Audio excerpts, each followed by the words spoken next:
урматтуу депутаттар, урматтуу жыйын катышчылар.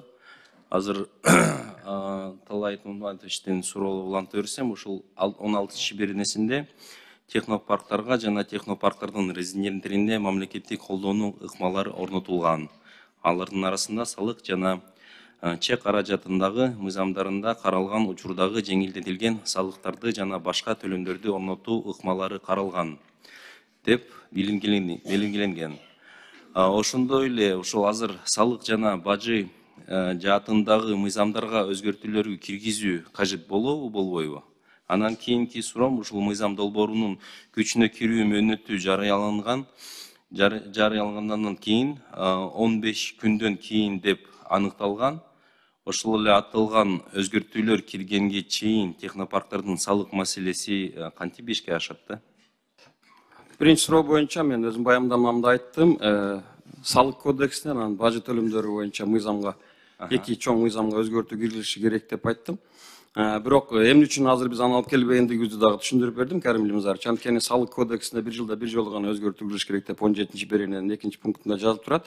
24-жылдын февраль айында адашпасам салык кодексине тиешелүү өзгөртүүлөр киргизилген. Ошондуктан биз аны азыр өзүбүз демилгелей албайбыз. Бирок мыйзам күчүнө киргенден кийин ушул эки чоң мыйзамга сөзсүз түрдө тиешелүү өзгөртүүлөрдү аны биз Билим берүү министрлиги мына профилдик министрликтер менен тыгыз иштеп, ошондон кийин алып келебиз кандай өзгөртүүлөр болушу кажет. Расул Азбекович, ага чейин ушул салык маселеси кантип ишке ашат да? Өзгөртүүлөргө чейин да?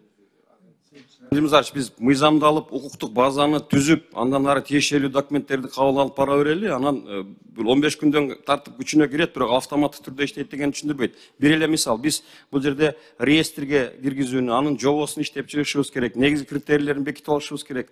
Кайсыл университеттин базасында иштеп баштайбыз, ошол технологиялык парктарга кандай преференциялар берилиши керек, субсидиялар берилиши керек, ошонун баары мына уюштуруу иштери менен акырындап кете беребиз да. Ошол мезгилден баштап, мына кийинки жылга ошол аталган эки документке мыйзамды демилгелейбиз, өзгөртүүлөрдү.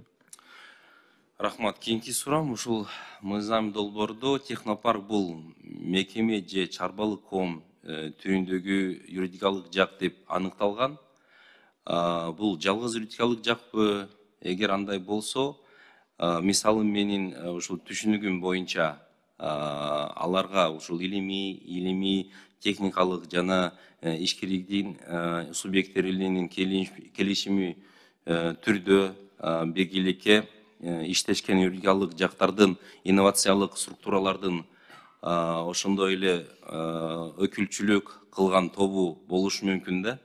Анан башкача айтканда, ушул топтошкон юридикалык жактар, мисалы университеттердин, мекемелердин, илимий институттардын келишимдик негизиндеги ишмердүүлүгү. Карим Илимзарович, 3 главада 9 беренесинде мындай деген түшүнүктөр кирип жатат. Технопарктын базалык уюму деген түшүнүк. Ал базалык уюм технопарктын уюштуруучусу болуп саналат. Ал технопарктын ишин уюштуруу үчүн зарыл болгон технопарктын инфраструктура объектилерин, жабдуулар жана башка ресурстарды берет. Технопаркты түзүү, кайра уюштуруу жана жоюу жөнүндөгү чечимди кабыл алат, анын уставын бекитет деп айтып атабыз. Бул негизги базалык уюм. Андан сырткары технопарктын дирекциясы иштеш керек, баягы административдик жумушту аткара турган болуп. Андан сырткары технопарктын илимий техникалык кеңеши деген түшүнүк болот. Орган болот. Ал жерге паритеттик түрдө бийлик органдары, бизнес коомчулук, илимий техникалык коомчулук, ушунун бардыгы кирет.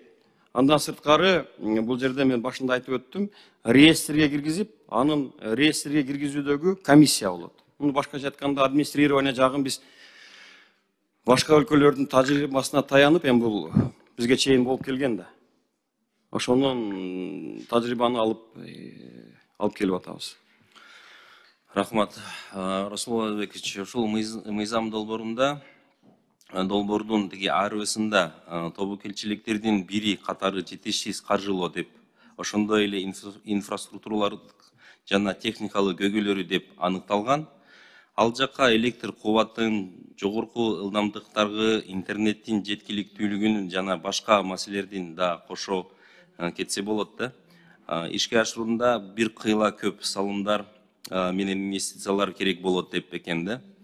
Ошого байланыштуу, эгер мыйзам долбоору кабыл алынса, аны ийгиликтүү жүзүгө ашыруу максатында министрлер кабинети тарабынан даярдоо этабында кандай иштер аткарылган?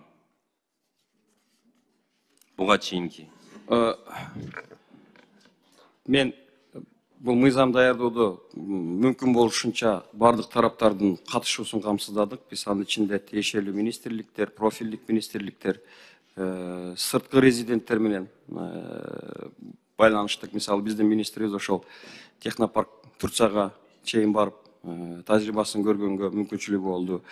Андан сырткары ошол Турциянын тажрыйбасын биздин министрлер кабинеттин мүчөлөрү барып көрүп келишти. Анан бул биринчиси, экинчиси биз туура нерсени белгилеп атасыз, Карим Илбезарович. Технопарктар жөнүндө мыйзамды кабыл алып койсок эле ал иштеп кетет деген бул дегенди түшүндүрбөйт. Бул абдан чоң уюштуруу жумуштарын камсыз кылат. Экинчиден, ресурстук салымдарды талап этет. Анын ичинде баягы айтпадыңызбы, жергиликтүү бийликтин салымы кандай болуш керек? Жергиликтүү бийликтин салымы мүмкүн бир облустун аймагында чоң жер ажыратып берет. Андан сырткары ошол жеңилдиктерди бериши керек. Мамлекет тарабынан субсидия берилиши керек. Бул технопарктардын ортосунда кандайдыр бир деңгээлде баягы атаандашуу да болушу керек. Жеңилдиктерди берүү аркылуу мен Сколковону билесиз да. Эми башка жака барбастан эле Сколковону айткым келип атат да. Биринчи бул эми ошол Американ университеттеринин базасынан түзүлүп баштаган экен, бош турган жерини технопарк сыяктуу ижарага берип аймактарынчы. Но ошондой көп нерсени, көп аракетти талап этет да. Бирок мыйзамдык базаны түзүп, мен азыр эле айттым, 2-3 чоң башка мамлекеттер менен болгон келишимдерге жетишилип атат. Бул чоң укуктук база болуп берет. Туура айтып коесуз, Руслан Озбекович. Сиз туура айтып койдуңуз, ушул комплекстүү чечим болуш керек да. Негизги жаңылбас жак, мүдүрүлбөс туяк болбойт да. Анан мен ушул мыйзам долбоорун колдойм. Анткени инновация менен жогору технологиялык тармактарга болгон заманбап чечим деп эсептейм да. Ошого ийгиликти каалайм. Айыгынга чейин алып барасыз деп ишенем да. Рахмат. Рахмат.